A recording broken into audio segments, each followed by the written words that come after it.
All right, let's go ahead and get started. Looks like our numbers are starting to slow down a little bit.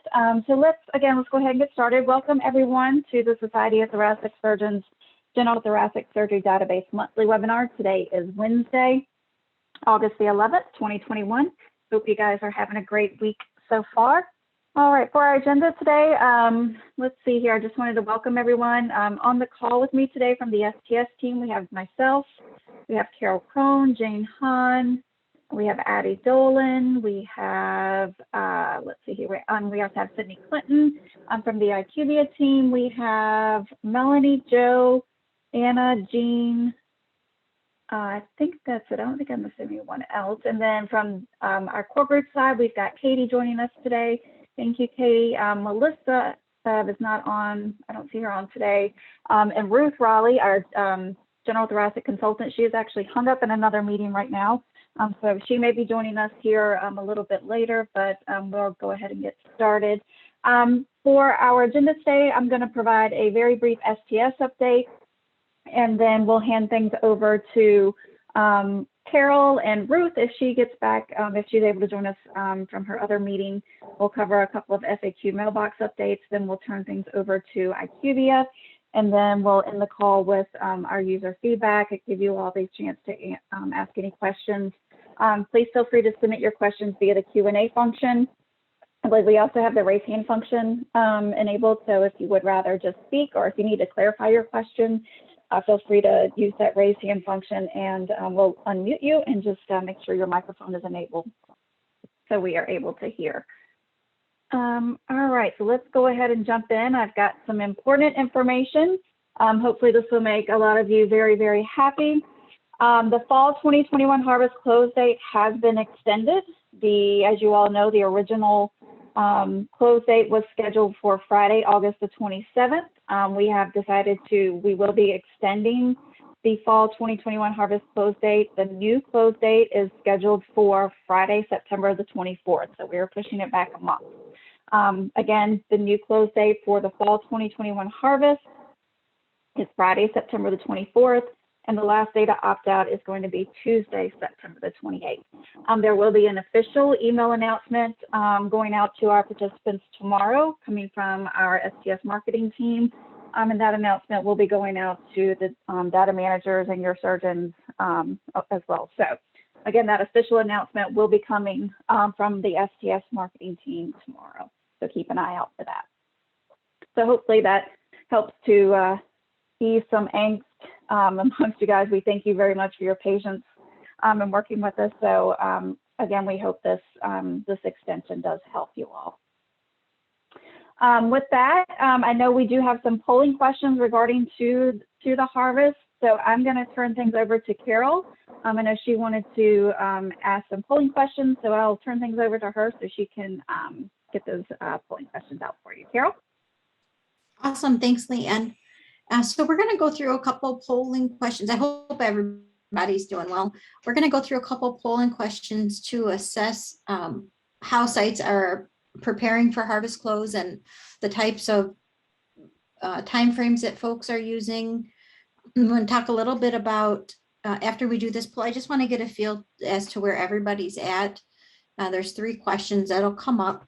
Then I'm going to walk through the IQVIA platform and talk about preparing for harvest close.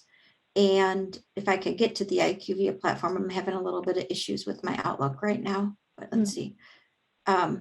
If we can get to, when I go to the, oh, I got it. When we go to the IQVIA platform, we'll walk through the different reports and how to prepare for harvest close, just some suggestions from myself, if I was still abstracting what I would do in preparing for harvest close, and just to give a little some pointers, you can take them or you can leave them, up to you. And then I think that's it. So I'm going to launch the first poll. This question is asking you, how comfortable are you using the IQVIA platform in preparing for harvest close? And choices are not at all comfortable, doing okay, but could use a refresher, and I got this. So we have 56 folks on the line joining us, and just want to see where everybody's at, and happy to walk this through. It looks like right now we'll let this run for a little bit. And you should be able to see the poll should have just popped up on your screen. Hopefully it did. And I think Katie, you can vote if as a panelist, you can still vote. Let's see. Okay, well, it looks like only 44 are going to respond, which is fine. That's a good turnout, 46. I'm going to end the poll now and I'll show you those results. Most folks are doing okay. Could use a refresher. Same number, almost same number of folks feel that pretty confident that they got this, which is awesome. And I'm going to show you a couple tips and tricks when we go into the IQVIA platform on sorting and using the different reports. 5 folks feel not at all comfortable. So hopefully this refresher will help you with feeling more comfortable as we get closer to the harvest close date. All right, next question, submission. This question is asking, when did you start submitting for the fall 2021 harvest dates? This would be OR dates for new cases from 1/1/2021 through 6/30/2021. And then any cases that you made updates with OR dates prior to that time frame. Are you a real-time abstractor and you got your cases in right away? You take full advantage of open submission. You started sometime in February or March. You waited until the spring harvest closed, which is just a month ago, or you're old school and you're still using the 2 weeks before the harvest to start getting your cases in and cleaning up your data. I'll let this run for a little bit and see where folks are at right now. STS went to open submission in 2016, I believe. I was still in the hospital abstracting at that time. And when we went to open submission, it was hard to kind of turn our process around. But now that it's been 5 years or 5 years since we've had this available, I highly recommend open submission and getting your data and cleaning it up as soon as you can, so you don't have a whole bunch of data to clean up 2 weeks prior to harvest close. A lot of abstractors have been abstracting for a long time, and you have a process in place, and sometimes it's hard to change those processes. But I highly encourage you to get more into that open submission mindset so you can get your data in and not have a whole big rush and all the stress that goes along with it the 2 weeks before harvest closes. Especially important in the environment that we're in now with the strain at sites related to COVID, staffing issues, getting pulled from your quality job to go help out on the floor or whatever it may be. And we don't know when those changes are going to occur. So really important to try to get your data in as soon as possible so you don't feel that pressure. So it looks like most folks are still doing the 2 weeks before harvest close. And we have a good percentage of sites that are started pretty early, which is great. That's great to see. Some folks waited until after the spring harvest close in July. And that extra stress on the sites, these harvest close dates have been posted. I think we've posted them in the winter of 2020, 2021. So we didn't decide this harvest close date until after we got the data back from the previous one. So certainly understandable that it was a little tricky and required some more information from STS to determine that date. But you can always submit your data whenever you want. You don't have to wait for a specific date. You don't have to wait for the harvest to close in front of it. Just get your data in and clean it up as you go along. The next question, and the last question, is related to increments. Are you submitting and cleaning your data as you go or in larger batches? So first answer could be I submit cases to the data warehouse as soon as I can and clean as I go. I'm a small batcher. Next one is you maybe submit cases in a 1 to 2 week grouping and you're a mid-sized batcher. The other one is you submit cases on monthly increments. You're a monthly batcher. Large batcher would be quarterly increments and the entire harvest at one time. And again, I'm going to talk about this open submission and cleaning and submitting your data frequently. For sites who are very large batchers or large batchers, if you're submitting large increments at one time, that's a lot of data to clean up.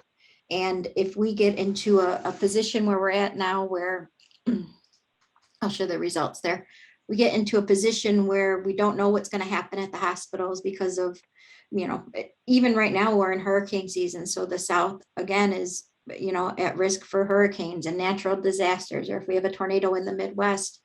STS tries to be as compassionate as possible when looking at timeframes, and making decisions regarding harvest extensions. But at the same time, we have open submission. So this extra stress of cleaning up 3 or 6 months of data at a time doesn't have to be something that you put yourself through. So really consider a way to get to submitting your data in smaller increments more often. And that will help with easing those strains on you and your staff. Okay, so that's that. And now I'm going to go over to the IQVIA platform, and I just want to walk through. Let me pull it up here on my other screen. 1 second, please. Okay, Leanne, I'm going to share my screen if that's okay. Okay. Yep. I'm going to. Oh yeah. Go ahead. Okay. There you go. So I'm going to pull up my screen. This is my IQVIA access. I'm going to go into a general thoracic site. And we're going to go underneath the operational reports. So on the IQVIA platform, I'm going to look first on the left-hand side. Lots of good resources under the resource library. All your reports are going to live underneath operational reports, and then the notifications. This is the default page. When you log into the platform, you'll default to the notification page. Under the operational reports, right now you'll see 4 reports available.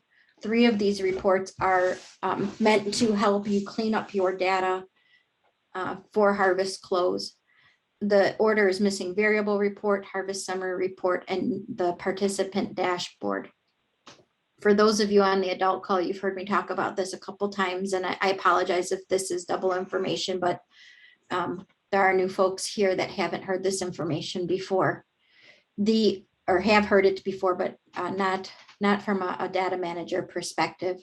The harvest summary report, this is the report. If I've submitted a file and I want to start cleaning up my cases and I want to make sure I'm good to go for harvest close, the first report I want to look at is the harvest summary report.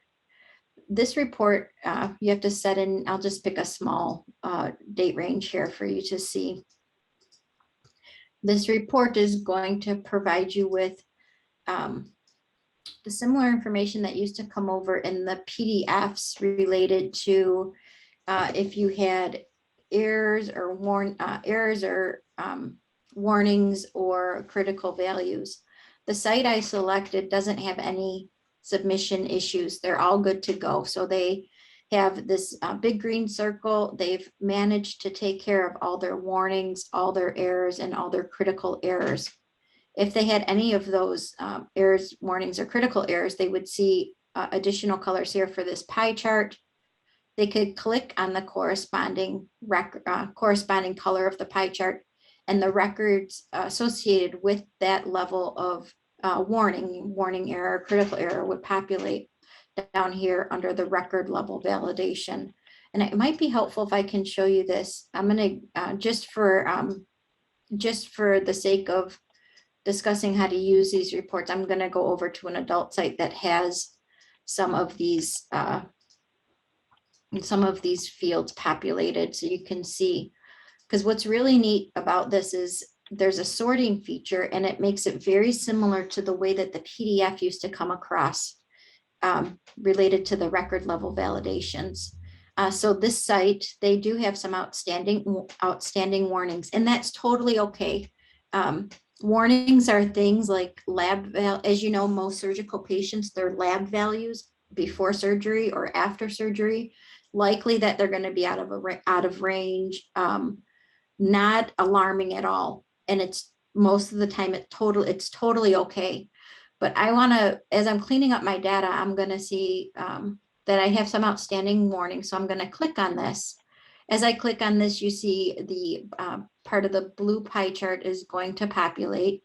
And you see this down here. It's very difficult to read. I'm going to click on this arrow. It's going to expand this chart. So now I have a very nice full screen of everything. You can see that these are coming across kind of not in a very nice order, and it's very difficult to figure out what the heck you need to focus on. So what I'm going to do, if I click on this, this is my left mouse click. I can click on message, or I can click on short name. I'm going to click on short name, and I'm going to sort these. So I clicked right here on short name. I'm going to click this arrow. You could click either arrow, and it's going to put these in a very nice order for you to review. And this is adult population. I could quickly scroll through these, and I could see that, yeah, I know that I'm not going to have some of these, like hemodynamic. This is just related to adult cases. Some of this data I'm expecting not to have. It's not unusual for my cases to be out of range on some of these, and that's totally okay. But then I see other things that are a little bit more higher priority, like ICU hours, additional hours, other things related to procedural information. I'm probably going to want to click into these charts, and I'm not going to do it here because of a PHI, but I would want to click into these charts, and I'm going to want to make sure that I have my ICU hours correct. The message just says that my additional ICU hours seem to be out of range. My initial ICU hours seem to be out of range. I'm going to click on these. I just want to make sure they're correct. They might be totally fine. And if they are, then just leave them. The warnings aren't going to affect anything. They're just letting you know, hey, you might want to check this out. Other things in here, like these pressures and blood levels, labs, very likely that they're correctly out of the normal or higher or low values, expected higher or low values, and that's fine. So I'm good here. I checked my charts, everything looks good.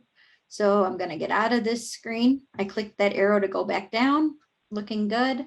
Carol, And then I'm going to just to go back. I'm sorry, Carol, can you maximize your screen just a little bit? I think, there you go. Make it a little easier for others to see. Can do. That's Yeah, perfect. Thank you. that's the best I can do. Thanks. So I checked out my outstanding warnings. I feel comfortable with that. Errors have a little bit higher weight of concern for me. So if I had any outstanding errors, those are likely things that would need to be fixed. So I need to check out if there's any errors. I need to check those out. If there's anything that says critical error, those are things that are going to prohibit your record from getting into the warehouse. Always fix critical errors. Sometimes it could be an abstraction issue. Sometimes it could be a vendor issue when putting together your exported file from your vendor software. Sometimes it could be an issue on the IQVIA platform accepting that data in. So always check out your critical errors are critical. Carol? They need to be addressed. Yep.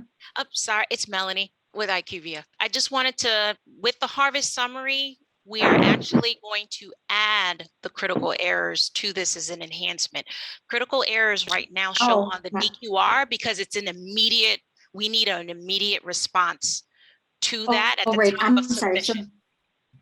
Right, so they're not going to even get into the harvest summary report. Right. So you'll see those on the data quality report for right now, and they need to be addressed immediately. We are adding an enhancement. We will be adding an enhancement to include them just for more visibility. But right now, the immediate area where you're going to see those critical errors is going to be the DQR. Great, thanks, Melanie. You're welcome. Thanks, Mel. Okay, so you're not going to see your critical errors here yet, but you will see them coming soon. And if you see them, fix them. The regular errors, though they're different than critical errors, those need to be addressed. The warnings, I'm not so concerned about. So I'm going to go back over here to general thoracic. And I want to show you something else. Okay, so for my side, I cleaned up my errors. Everything looks good. My errors, my warnings, everything looks good. I'm going to go back into my operational reports here. And so harvest summary, I'm pretty confident with. I can look at harvest summary. I would probably, if I was a larger site, I'm probably going to look at the harvest summary report by selecting smaller time frames for the date range. If it's a, if I'm a smaller site, I'm okay doing a larger time frame for the date range and just looking at everything at once. Once I'm completely certain that I've cleaned up things to my liking and I'm good to go, I'm going to review it one more time using probably a larger date range, maybe the 4-year, the time frame that's included throughout the harvest submission. So I might look at the entire time frame and just make sure I didn't miss anything. Then I'm going to go over, once I do this, I'm going to go over into the missing variable report. So this missing variable report, and I believe it was provided in the DQR, in the paper DQR. Again, I'm going to select a small time frame. This missing variable report is just going to give you a heads up about variables that were not entered into the database. If they were entered in, we have seen some issues where the vendor file exports it and it's not coming across into the IQVIA platform correctly for whatever reason. Could be a vendor IQVIA communication issue, which needs to be addressed, but I'm going to just, this is my missing variable report. I'm gonna, Melanie, help me again. Where did this one's different to sort it. It should be at the very top, the very first cell. Are you at the very first cell and you right click on it and it gives you the sorting options? No, within the body of the, keep going down one more. No, it should. Oh, there it is. Okay, all right, so there this you go. one, There it is, yeah. yeah, so this one, you don't click on the top row, you click within what's provided here. And this was I left clicked and I'm going to sort and looks like everything's sorted. Maybe. Uh-oh. Hold on, sorry guys. Missing variable report, select my small time frame. Okay, it's just gonna load here. So I'm gonna left click right on the top here, select one of the arrows, and I think it's sorted. Yep, I think it's sorted. I'm not sure why mortality is up at the top, but there it is. Okay. Did it sort? I don't know. Sorted the Yep. short names. Yep, mortality date, that's an actual item that we needed to update the name. It's in the demographics team. Okay. So no problem. So it's sorted by short name, and I'm just going to go through. It's going to show me the variables here that I have missing, any missingness on, and this one is. I'm just going to look at this site. This question is if the patient was alive after a year for hiatal hernia GERD procedure, 100% missingness. I know that I did not fill this out on any of these patients for whatever reason, so I'm okay with this. But when I get down to height in centimeters, I see that I have one patient missing. Height in centimeters is used. We're going to be using that for calculating BMI. So it's important that we have this data. I thought for sure I entered it in all my patients, but I guess I didn't. I can easily just click on this N, see which patient it was, and go back into my vendor software, update that patient, and then re-upload the data. So all these other fields look good to me. Oh, I have a weight that's missing too. I wonder if it's the same patient, but whatever, I would also check the weight on this. You'll know what, as you're abstracting your data, you get familiar with what you don't abstract, what you do abstract, what you expect to be missing, or things like that. I have a 30-day patient alive at 30-day that's missing. I want to check that one out. So those are things within the missing variable report just to further help you clean up your data. Then my final check is going to be the participant dashboard. So I started with the harvest summary report, made sure everything was cleaned up there, and make sure I didn't have any excessive warnings that shouldn't have been there, or errors I needed to fix. And then when the critical error filter gets sent in by IQVIA, we'll have that to check there as well. The missing variable report, I checked my missing variables. It all looked pretty good. And then the participant dashboard is going to be my final check. Again, I can do all of these by small chunks, small ranges. Sorry, I don't like that word chunk, small ranges, or I can, once I am comfortable, I can do it by the entire range that's in the harvest period. So for this one, I like to do date ranges because I'm better that way. When I extract my data, I'm better to know what happened in January versus what happened throughout, 5 years or 4 or 3 years worth of data. So first date range, I'm going to select, and then I'm going to look at probably each of these case types separately. I know that my esophageal and my lung cancer are the most important to me because those are the ones I'm going to get composite ratings on. So I'm going to check those first, and then I'll check the other one. So I selected my lung cancer here, and then I'm just going to apply the parameters. And this is just going to give me the, I'm going to be able to see on the left-hand side, the sections of the data collection form. You can check within each of these. And this is just kind of your final check, just making sure everything looks good. Nothing looks out of place. I can verify that for the month of January, I had 27 lobectomies for primary cancer. That's what I'm expecting. And I'm good there. If I notice a discrepancy between the number I'm expecting and the number that was in there, I'm just going to scroll through and see, maybe I missed a case. I can look by surgery date. I know how many cases I had. Again, you can left click and sort these. You can tell how many cases you had on a specific date. That's really a real easy way to figure out if you have something missing or not, a case missing or not that needed to be entered. So I'm just going to go through all of these, check out my mortality fields. I think they're here. Yep.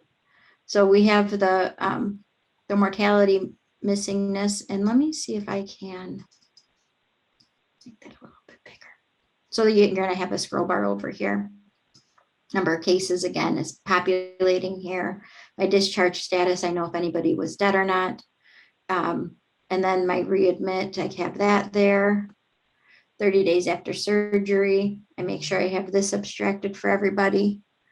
And everything looks good. I don't have any questions. Now, this would be a spot where if I know, hey, I know that patient should have been a mortality. I remember I thought that I coded that patient dead. Oh, wait, I remember now. I was going to go back and update it. I must have not done that.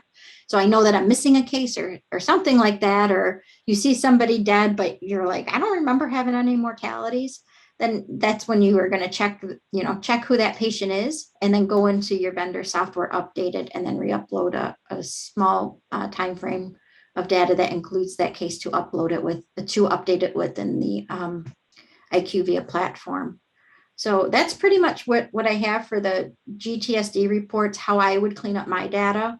You may have your own process, and that's totally fine, but I just wanted to give you some insight into the different functions of the report, and I hope that was helpful. So I'm going to stop sharing, Leanne.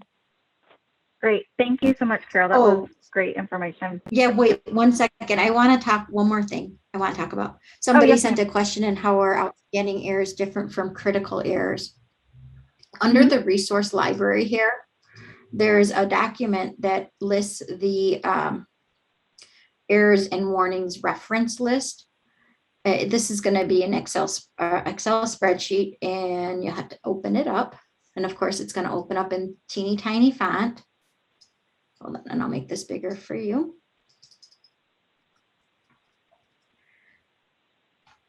We have the versions, IQVIA provided each version down here. They have the errors and the critical here. I'm not sure where the warnings are at, Melanie, but they should be there too. Yeah, there These are things. should have been. Yeah, this one needs to be updated. We will get this updated today. We are missing the new data version, providing those checks also. So we'll repost and update that. No problem. But just as a FYI, that this document here, these are critical errors, and the critical errors are things that are fields that are absolutely required for your data to get into the door for harvest close.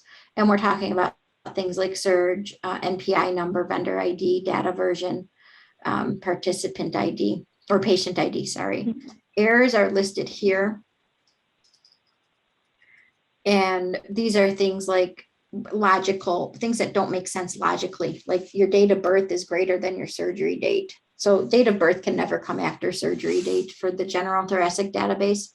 So this is going to flag an error. Same thing, date of birth cannot be greater or cannot be later than the current date, which means it can't be a greater date than the current date because you can't have a surgery date that's after today's date, right? Same types of logical errors that are listed here.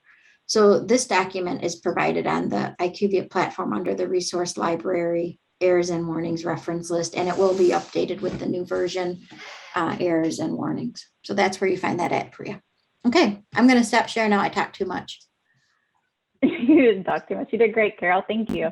All right, so I'm going to share my screen, and Ruth is now with us today. She was able to get off of her other call, so she is now on the call. Can you see my screen?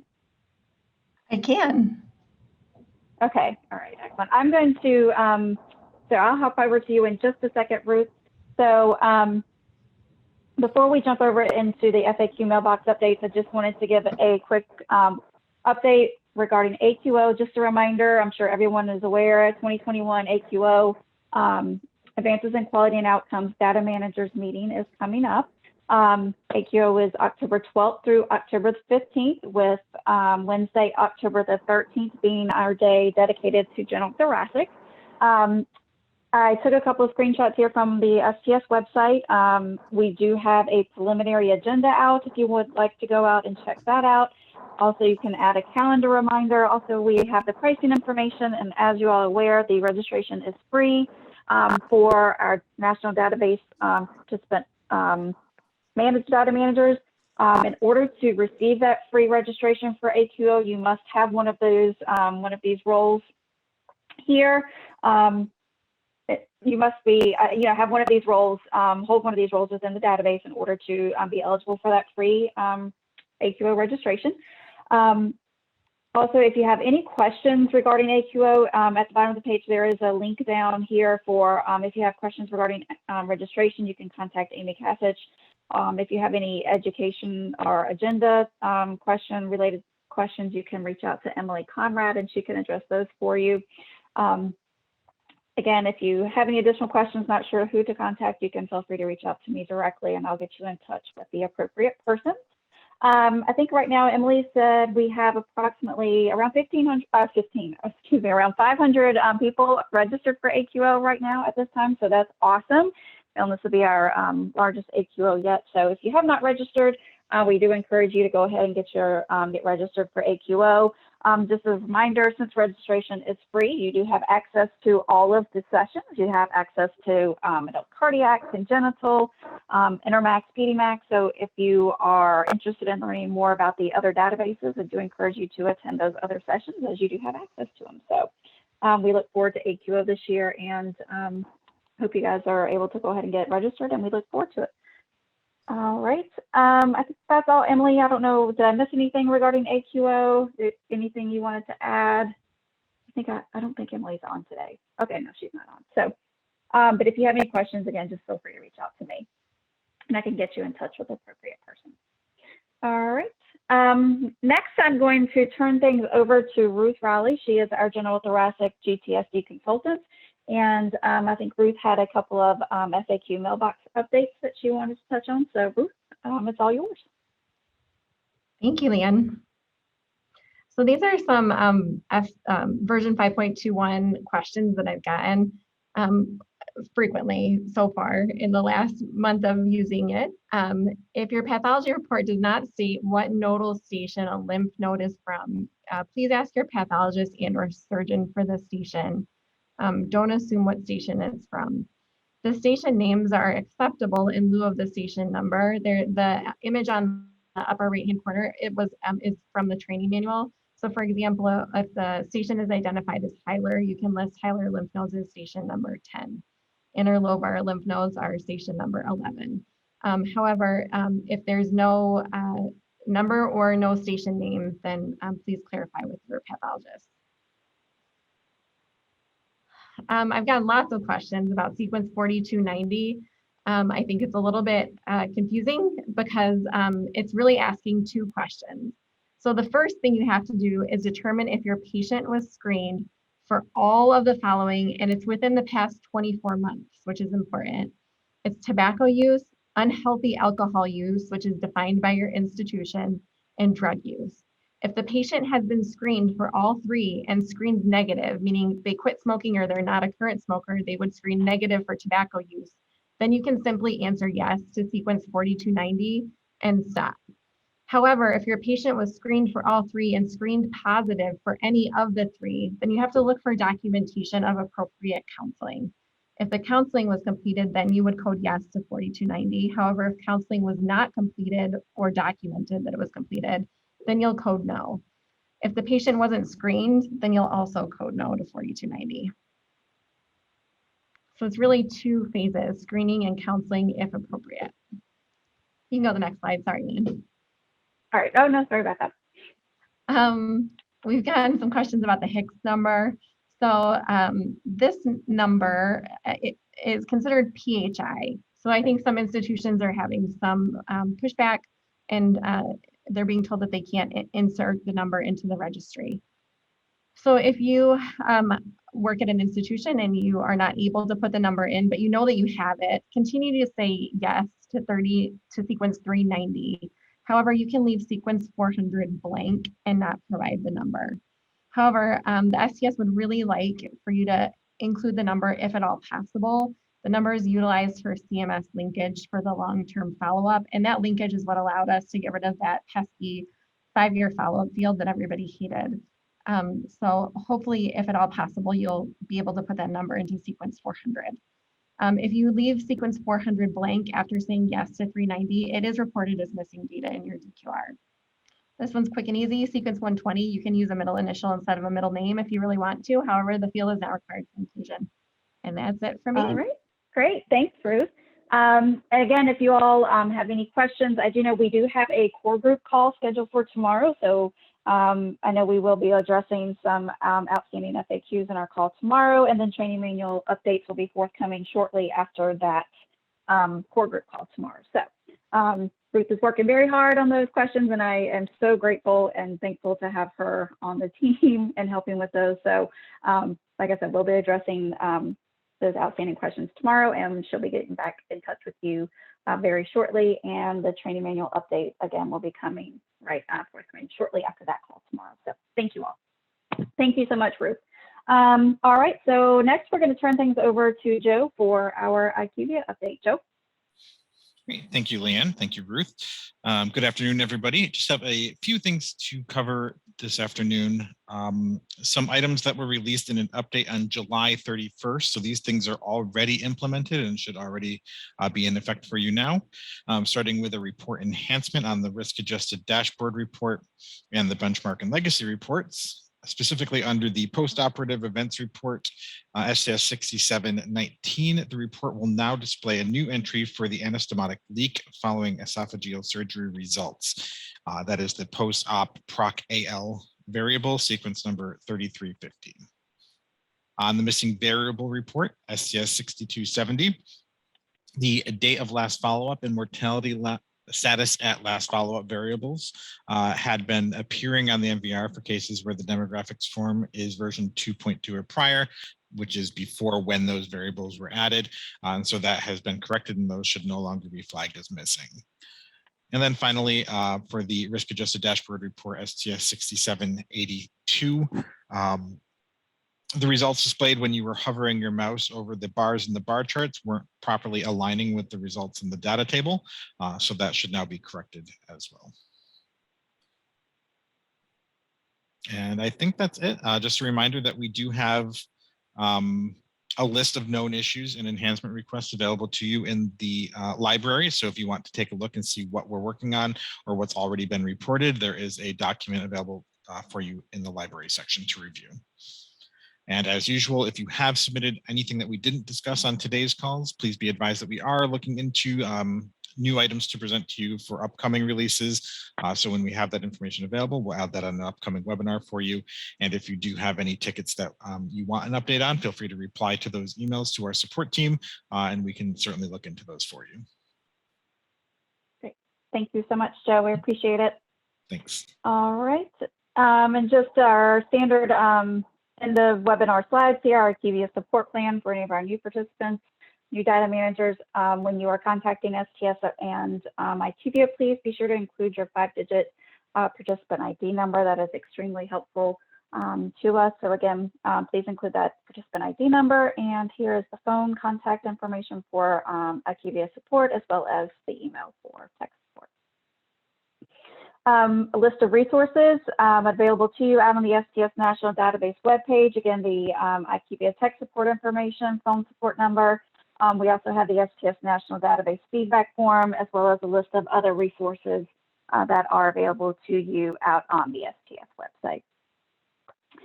Here is my contact information, my direct email, and my direct phone, as well as the email address for our STS database operational questions. For questions regarding contacts associated with your participant ID, questions regarding your participation agreement in general, questions regarding any participation fees, anything like that, please reach out to us at stsdb@sts.org if you have questions regarding access to the IQVIA platform for your surgeons. Again, reach out to us at stsdb@sts.org. If you are not sure who to contact exactly, just reach out to me directly. That's what I'm here for. So feel free to shoot me an email and I'll get you in touch with the right persons if I cannot answer your question for you. Upcoming webinars, please be sure to mark your calendars accordingly. Our next user group call is scheduled for August 25th at 2:30 p.m. Central Time. And our next monthly webinar is September 8th at 2:30 p.m. Central Time. For our next monthly webinar, I know our other databases do this. If you have any sort of educational topics, any ideas that you'd be interested in us hosting on these monthly webinars, please feel free to send me your suggestions, or you could email Ruth with your suggestions as well for educational topics. You know, you want to make sure that we provide education that's helpful for you guys. Obviously, you know, with the new version coming out, most of our education is focused on this, the new 5.21 version. But if there's more specific topics that you would like, please, of course, you know, send us your ideas, and we are, you know, we get that education for you. And again, we just want to make sure that we're providing the education and support that you all need to get your jobs done. So again, we welcome any and all suggestions for education topics. All right, with that being said, that's all that I have for today. So next we'll turn things over to you all for our open discussion. Again, please use the Q&A function to submit your questions. We also have the raise hand function enabled if you'd like to speak, or if you need to clarify your question. So let's go ahead and get started with our questions. I see we have one here, and Jean's answering a question from Barb. I think this is Dawn. For our new version, I'm a direct data entry user. Please consider removing the critical element stops that prevent saving the data. It makes it difficult to extract in real time, as well as I have an administrative assistant who starts the case, adding demographics, insurance, surgeon, etc. This person can't help with the case as a result of this. Thank you. Melanie, is there, for the direct data entry, is there an option to save as incomplete? Or I'm sorry, I'm not that familiar with the direct data entry from the user perspective.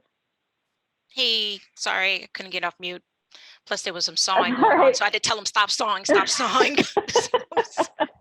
That's all right. Okay, so in regards to direct data entry, if the fields are required, if they are flagging a critical, or if you're seeing it appear in a red text, those are mandatory in order for you to save the record. If it's an error status, it usually appears in an orange yellowish color. It will allow you to save as incomplete, but if it's critical, and I know Carol just brought back up the fields. There are specific fields. If you take a look at that spreadsheet that's on the library, those are absolutely mandatory to have entered in. And those were reviewed with the STS team, and those are the variables that they absolutely require. So there's no, Melanie, Yeah. unless there's reconsideration, if there's specific fields, Yeah. especially with direct data entry that needs to be reconsidered, then again, we would have to bring that back for review. I think all those fields that we picked, we were very thoughtful in making them required. The surgeon, all of that information should be available, but perhaps we can re-review it and make sure we're not doing overkill on And this, it. I'm and this fine. is, We and can she, do that for Yeah. sure. she did note that it is for the new version, so that there were many more, and we will have that updated later today. So in regards to the new version for the 5.21.1, there are many more required fields within that new version. So we will provide that list so you can also have that for reference. Yeah, I think, Mel, we should probably put this on our next call. So STS, we can make sure we're, like Carol said, we're not hampering anyone from getting things done, and make sure, we're looking at it the right way. Because I know our intention was not to hamper anyone from doing their job and, real-time data entry, but Yep. Perhaps we want to just make sure we're doing things as how we had envisioned. This is Make sure we're not. This is Katie. The same go. thing happens for non-direct data entry users too. If you have a vendor, then because some people, as this person is saying, if you have some people that enter in, a portion of the data, and then they would normally just save it. And then once more information comes through, like if the patient has the operation, and then maybe then someone else would enter in that, and then the post-op events are entered by someone else, or perhaps they just do it in real time. And so they do this particular entry over the period of, maybe a week or two. Before, we used to be able to enter in information, save it, and then come back to it later. Now, because of these direct, like on save quality checks or whatever you guys call that you've implemented, now it doesn't allow us to enter a partial case and save it. It just gives you like an error, and you can't save that entry in the database. You have to fill out every single required field from start to finish before you can save your case. So it does So you don't. impact those people who abstract in real time. Okay, so you don't have the option to save as incomplete. Exactly, like save and come back Okay, later. so you don't, Yeah, okay. it's not that they don't have that information. It's just that if they're doing it real time, they only have part of the information and they don't have everything. So it really impacts their workflow. Got you. Understood. Thank you. Got it. We hear you and completely understand. Odette, can I attend adult cardiac AQO if I'm registered for thoracic? Do I need to do a separate registration?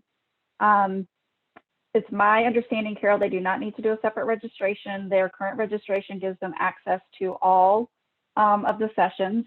It is free registration, so you do not have to. I think. Is that correct? I agree, Leanne. Yeah, I think that you have to choose. So can I share my screen again? Oh, absolutely. Okay. I think, so this is the STS website. Under STS registries and STS national database, if you scroll down a little bit, you'll find the link to advances in quality and outcomes, the data managers meeting, also known as AQO. If you click on that, you'll see registration is open. You can view the preliminary agenda.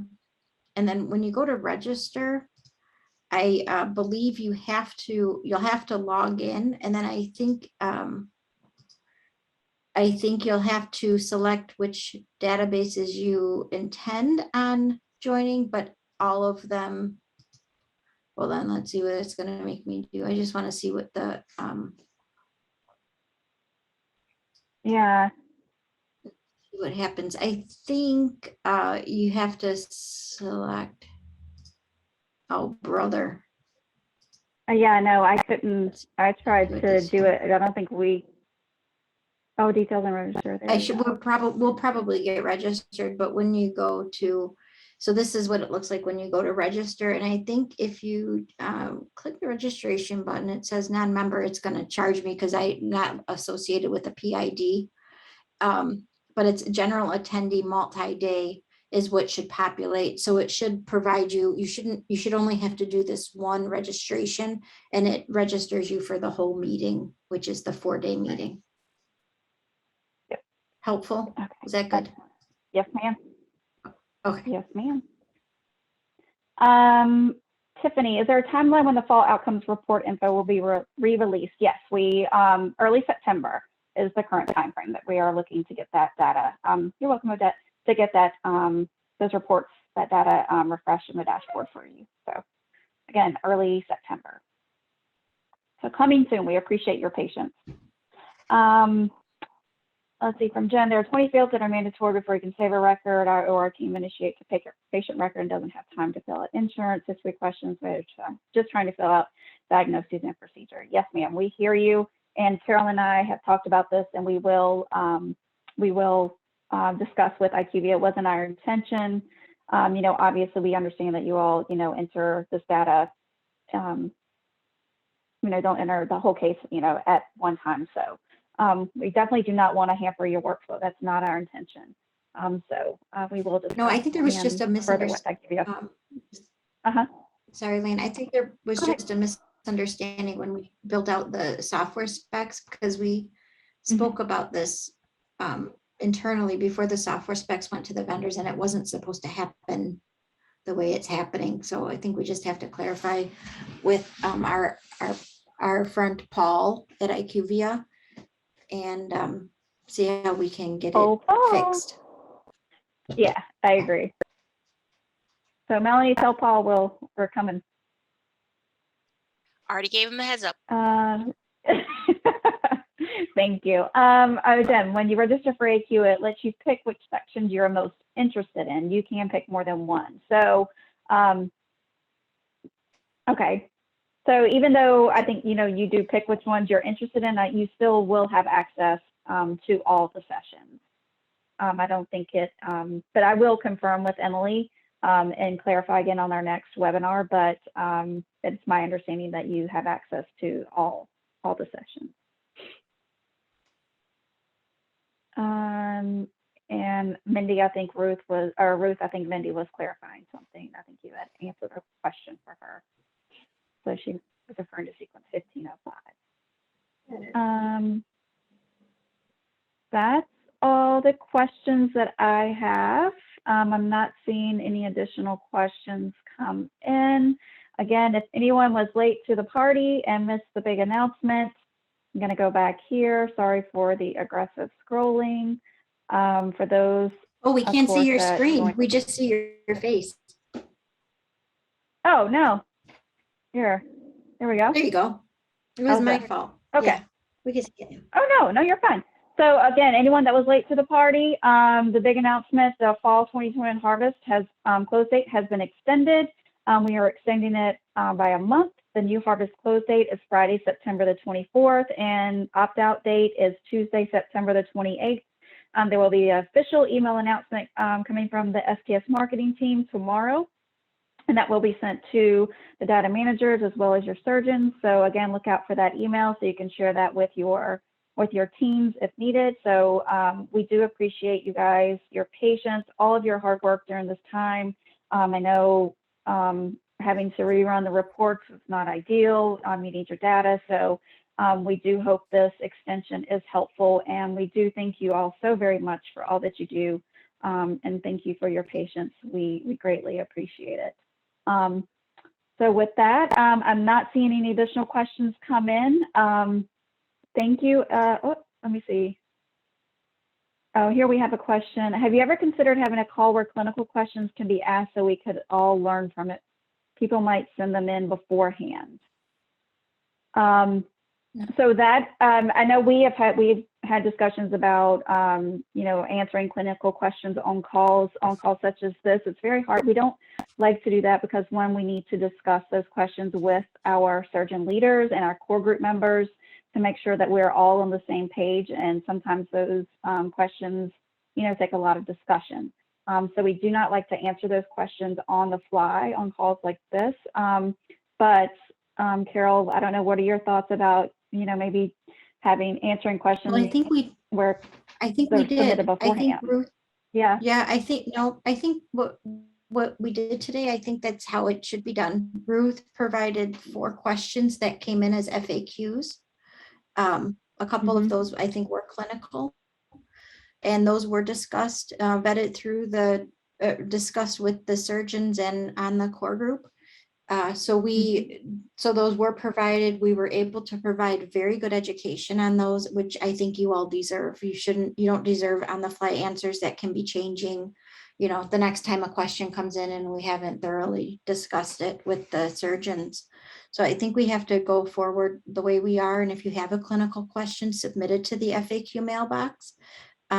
If Ruth is getting a lot of those questions, she's, you know, those are things, or if she feels that they're impacting a lot of sites, or it's a majority of sites who need to know this information, if not all sites, then she'll be educating on those.